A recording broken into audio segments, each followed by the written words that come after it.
আরে ভাই, সংবিধানে তো 26 সালের নির্বাচনও তো নাই। Will of the people real is the supreme law. আপনারা দলীয় লোকদেরকে, নেতাদেরকে বসাই দিচ্ছেন প্রশাসক। নিজেরা ইলেকশনের সময় দাবি জানালেন, এখন সেটাই তারা মানেন না। এখন তারা বলেন যে এটা সংবিধানে নাই। আরে ভাই, সংবিধানে তো 26 সালের নির্বাচনও তো নাই। যদি সংবিধান খুঁজেন তাইলে এখন কোনো পার্লামেন্ট নাই। সংবিধান খুঁজলে এখন বর্তমান যে সরকারি দল ওটাও নাই, বর্তমান যে বিরোধী দল তাও নাই। এটা ছিল doctrine of necessity. Will of the people real is the supreme law. এর ভিত্তিতে এটা হয়েছে, জনগণ এটাই মেনে নিয়েছে। একটা মানলেন, আর একটা মানলেন না। আবার সেই আব্বাস আলী খান সাহেবের কথাই আমার মনে পড়ে, মানবেন তবে অনেক পানি গুলা করে মানবেন। এই ক্ষতিটা দেশের করবেন না। মেহরবানি করে সম্মানিত হন, জনগণের ভোটকে সম্মান করুন, তাহলে জনগণও আপনাদেরকে সম্মান করবে।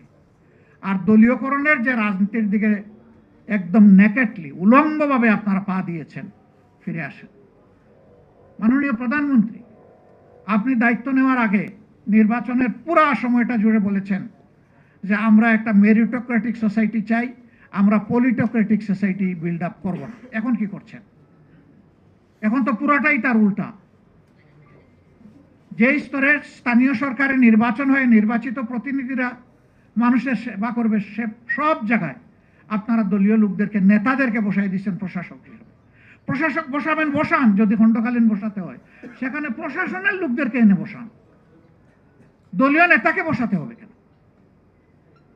এরপরে যত তাড়াতাড়ি পারেন নির্বাচনটা দিয়ে জনপ্রতিনিধিদের সুযোগ করে দেন।